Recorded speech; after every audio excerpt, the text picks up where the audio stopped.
Bismillahirrahmanirrahim. Mancing ikan di pinggir sungai, dapatnya ikan sapu-sapu. Sebelum podcast dimulai, kuucapkan salam terlebih dahulu. Assalamualaikum warahmatullahi wabarakatuh. Waalaikumsalam warahmatullahi wabarakatuh. Halo sahabat kuliner Febi. Alhamdulillah dalam kesempatan yang berbahagia ini, saya Yudi Aprianto akan memandu podcast kita pada siang hari ini. Podcast yang akan kita bawa pada hari ini yaitu mengenai perniagaan yang tidak pernah rugi. Nah, kalau kita bicara mengenai perniagaan nih, namanya perdagangan, jual beli, pasti kita itu mengharapkan keuntungan yang sebesar-besarnya. Nah, alhamdulillah pada podcast kita pada hari ini kita sudah bertemu ataupun ada narasumber hebat kita yaitu Pak Zulfikri. Selamat Pak. Selamat siang Pak. Siang. Alhamdulillah. Baik teman-teman, untuk mempersingkat waktu juga langsung saja saya persilakan kepada Pak Zul untuk menyampaikan seperti itu. Silakan Pak. Baik, terima kasih moderator. Bismillahirrahmanirrahim. Assalamualaikum warahmatullahi wabarakatuh. Alhamdulillahilladzi anzala ala rasulillah wa ala alihi wa sahbihi wa mawalah. Asyhadu an la ilaha illallah wa asyhadu anna Muhammadan abduhu wa rasuluh. Allahumma shalli ala sayyidina Muhammad wa ala ali sayyidina Muhammad. Rabbi shrah li sadri wa yassir li amri wa hlul 'uqdatam min lisani yafqahu qawli. A'udzu billahi minasyaitonir rajim. Bismillahirrahmanirrahim. Ya ayyuhalladzina amanu kutiba 'alaikumusiyam kama kutiba 'alal ladzina min qablikum wa la'allakum tattaqun.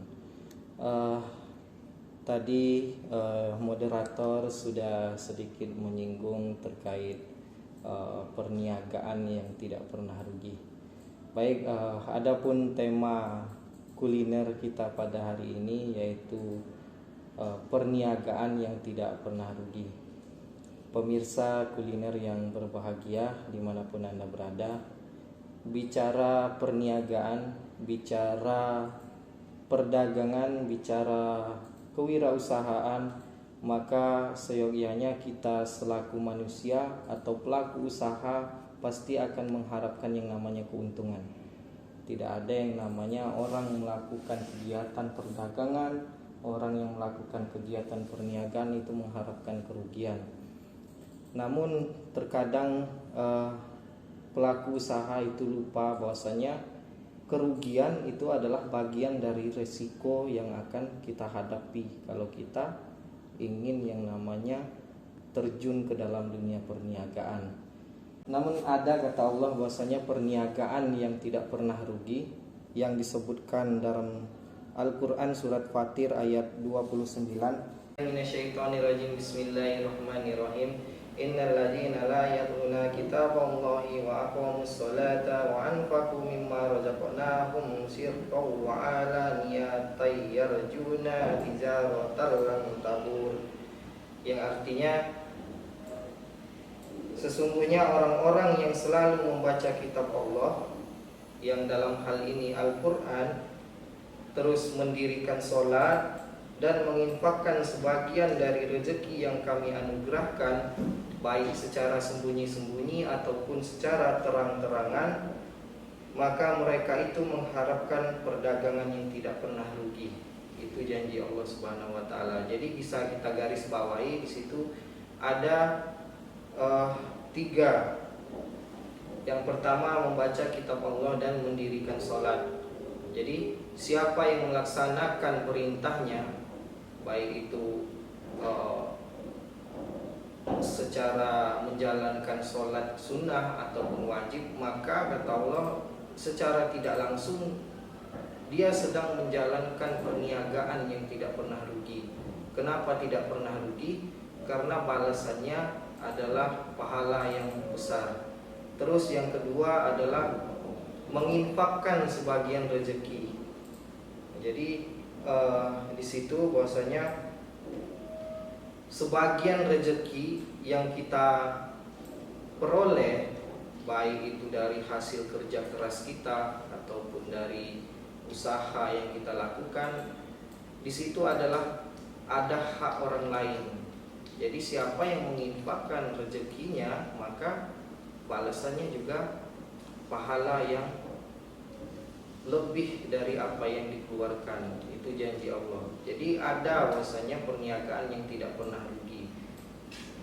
Bicara infak, bicara zakat, bicara sedekah dan wakaf, seiring perkembangan zaman memang disebutkan tadi bahwasanya hanya sebatas infak. Maka seiring perkembangan zaman bukan hanya sebatas infak yang dibahas di situ sebenarnya, tapi di situ meliputi yang namanya zakat, infak, sedekah dan wakaf.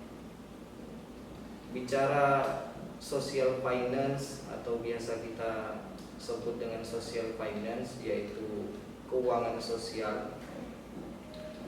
Di situ ada yang namanya pola perekonomian Islam yang memang saling menguntungkan. Ya, memang secara garis besar yang namanya ekonomi syariah adalah ekonomi yang saling gotong royong. Jadi satu sama lain saling membantu, di mana orang yang belum berkecukupan dibantu oleh orang-orang yang memiliki lebih harta. Maka dari itu tadi ada yang namanya menginfakkan sebagian rezeki, dan itu luar biasa. Kalau misalkan memang diterapkan, maka insya Allah bukan hanya surga balasannya itu, tapi dia juga secara kemanusiaannya sudah bisa bermanfaat atau berguna bagi orang lain. Terus kalau bicara wakaf, jadi kalau kita mewakafkan harta berharga kita kepada yang seharusnya atau di jalannya, maka kata Rasul akan menjanjikan surga.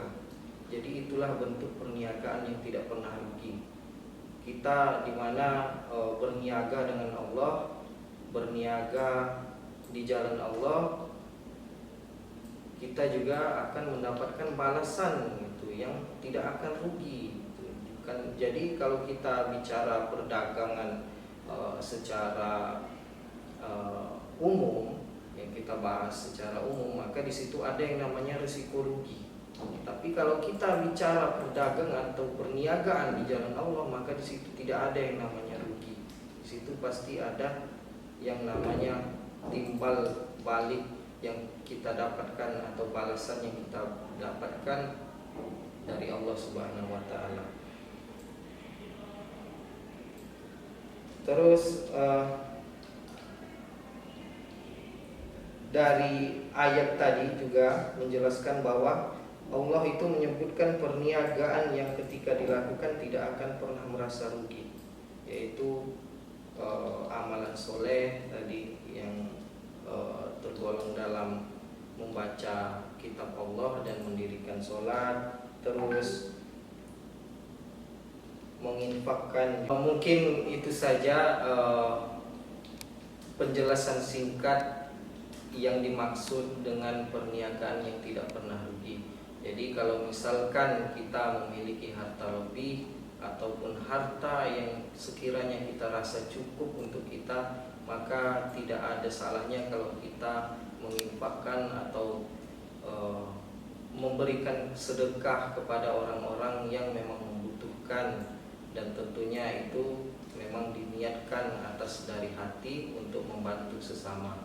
Mungkin itu saja dari saya. Wassalamualaikum warahmatullahi wabarakatuh. Wah, materi yang luar biasa sekali dari Pak Zul mengenai perniagaan yang tidak pernah rugi. Kalau kita bicara mengenai perniagaan tadi, benar kata Pak Zul, kalau kita berbisnis, berdagang itu pasti kalau secara umum ada untung, ada yang rugi juga. Tetapi kalau kita berbisnis dengan Allah, berniaga dengan Allah, pasti itu akan mendapatkan yang lebih lagi. Apalagi kita melaksanakan sholat, membacakan kitab-kitab Allah, terkhususnya Al-Quran, dan juga berinfak seperti itu. Karena dari harta-harta yang kita miliki itu ada sebagian itu haknya orang lain, yaitu haknya orang-orang yang membutuhkan. Baik, mungkin itu saja yang dapat kami sampaikan pada podcast kali ini. Lebih dan kurang kami mohon ampun. Kepada Allah kami mohon ampun. Wabillahi taufiq wal hidayah. Wassalamualaikum